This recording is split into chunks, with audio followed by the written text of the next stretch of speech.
You're doing all the right things. You're working really hard. You're delivering. You're the great employee. But underneath it all, you're exhausted. You're strung out. You're overwhelmed.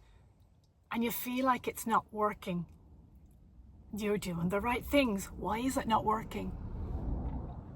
Maybe it's time to choose some better work beliefs. This video will help you choose better work beliefs. Where do these beliefs come from anyway?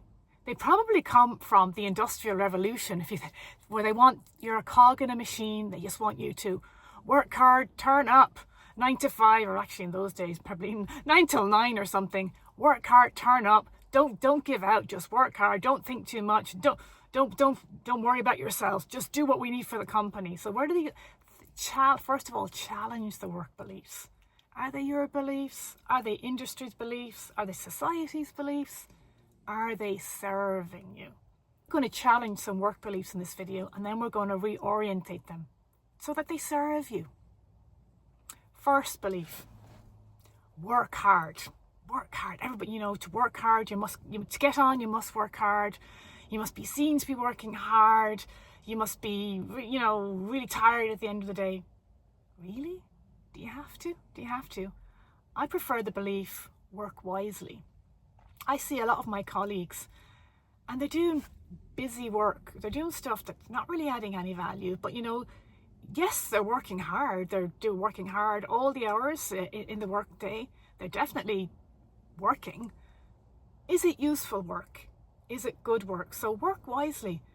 Personally, I always try, anything I get assigned to, I just try and use the resources that are available to me. I think, well, what's this job? Has it been done before? Has someone been doing it before? Is there a process for it from before? Is there data from it from before? Is there somebody who knows how to do it? Kind of someone I can talk to? Are there some hacks?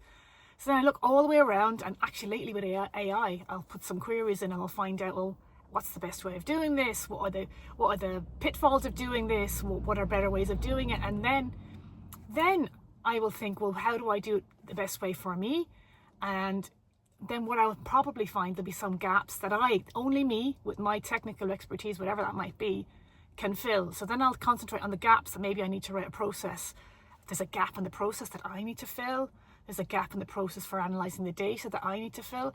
But before I do all of that, I've analysed all the resources, previous things that I've done, previous data, previous people, and then I come do it. I don't just go in and blindly just say, oh yeah, I'm going to keep generating that report. It takes me 4 hours to generate that report, and it's really hard and it's really fiddly, but everyone's been doing that forevermore. No. So you just challenge. Don't work hard, work wisely. Choose where you spend your energy that's going to add value, that's going to make things run better, and then you'll probably get the job done in half the time or even less. So work wisely. You don't have to do that busy work. Work wisely. Second belief, push on through. Keep on going. You're a hero if you come in when you're sick. You're a hero if you just keep on going. Well done, you. It used to be like that. Again, I'm showing my age here. In the 90s and the 2000s, it was like, yeah, you're brilliant. There's a big deadline. Keep going.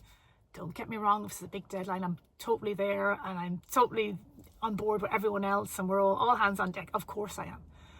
But routinely, you can't do that. You need to listen to your body. So you can't be doing really long days, day in, day out, week in, week out, and not listening when you're feeling kind of tired, you're feeling a bit overwhelmed, you're feeling kind of out of it. You need to reset your nervous system. So you need to take lots of breaks. You need to eat the right food. You just need to replenish yourself, because if you don't, you're going to burn out. So push on through. Not really. No, listen to your body would be the best way. So listen to your body, because if you're listening to your body, you're at your optimum anyway. So you're eating right, you're sleeping right, you're getting enough rest. So then when you come in and you do your work, you're actually really productive, you're really effective, you'll have good ideas, you're working optimally. Yeah, and you'll be working optimally today, next week, 3 months, 6 months, a year down the line. You're not just, dragging yourself in, working really hard, and then going off sick for a week. Again, I've seen colleagues over the years, they work really hard, fair play to them, But then they go on their holidays and they're sick for a couple of weeks because they haven't been listening to their body all year long. Or some of them, they have actually burned out because they haven't learned to listen. So listen to your body. Listen to your body. Don't always push on through. Listen to your body. Third belief. I have to finish this. I have to finish this. I can't come back to this tomorrow.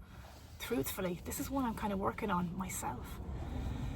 I'm a finisher. I love finishing things, but sometimes you're not going to finish it that day, and it's a big piece of work, a few days, a few weeks, could be months. So you're going to have to pace yourself. It's a bit like a marathon. So you're going to have to pace yourself to do a certain amount one day, a certain amount another day, and get it done to a high standard. So what I've been doing lately is to help me with that is you don't always have to finish everything in the day. So what I will do is if I'm again doing a particular piece of work, getting ready to log off for the night, okay, to mentally help myself, I will say, well, tomorrow I'm going to, I'm doing a report and I have 4 sections done and I have the conclusion, and that would be hard, wouldn't it, just finish? But I have the conclusion to finish. So what I would do is I would flesh out the conclusion and say, okay, the conclusion is coming, and the conclusion is going to start with summarizing the data, then it's going to summarize with the insights, and then it's going to have the take-home message. So I'll finish by kind of putting some bullet points. So for the day, I'll finish for the day by putting some bullet points in, ready to resume tomorrow. So mentally I'm thinking, well, tomorrow I'll just resume and I'll keep going with that. So actually it's really good because the next day you'll be fresh. And if it was a conclusion in my example, you'll be fresh and you'll be able to read the rest of the paper and you'll be able to see it cohesively, and you'll get better insights. You'll have better by taking that time away from it. But yeah, so you don't always have to finish things, but maybe help you mentally finish, put some bullet points and say, well, this is what I'm going to do tomorrow, this is what I'm going to do the next day, and make it realistic. So you don't always have to finish things. Pace yourself. And the final belief I'm going to cover today is, I need to be available all the time. No, you don't. It's in particular in these modern times. So I think you need to change that belief to, I protect my boundaries. I protect my personal boundaries. If you're available all the time, again, you think, oh, I'm the great employee. I'm always available for the messages and the chat and everything. Don't get me wrong, if you're leading a team, you need to be contactable. Obviously, you need to be contactable if something happens and you're ultimately accountable and responsible. Yes, you do. And they need to be able to check in with you. But that's part of managing your whole day, isn't it? It's having regular check-ins with your team, having a communication structure in place so that you're there and they know that you're there if you need them. But you need to protect. So in evenings, you log off. You log off again. You protect your energy. You protect it. Particularly if you're in a senior role, you need to protect your time and you need to protect your energy, because you're in a senior role because you need to think bigger. You need to think strategically. So you need to mind your energy. You need to have pockets of time, deep focus time, where you can switch off your notifications, switch off your phone, and you can do that deep thinking work that only you, with your technical expertise, whatever it might be, can do. So, and if you're constantly bombarded with emails and messages and things and all the rest, you're not going to be effective because you're not going to be able to think strategically, think 20,000 feet, which is what you've been employed probably to think, that 20,000 feet. So you need to protect that time. So yes, you don't need to be available all the time. You need to protect your boundaries. You need to be available when required, and that's going to that's going to be effective for you're going to be more effective for your team, you're going to be more effective for your manager, and you're going to be more effective in the role. And then all of these things, if you challenge these work beliefs, choose better work beliefs. If you challenge these work beliefs, you will be more effective. You will be more energized. You will get more done in less time.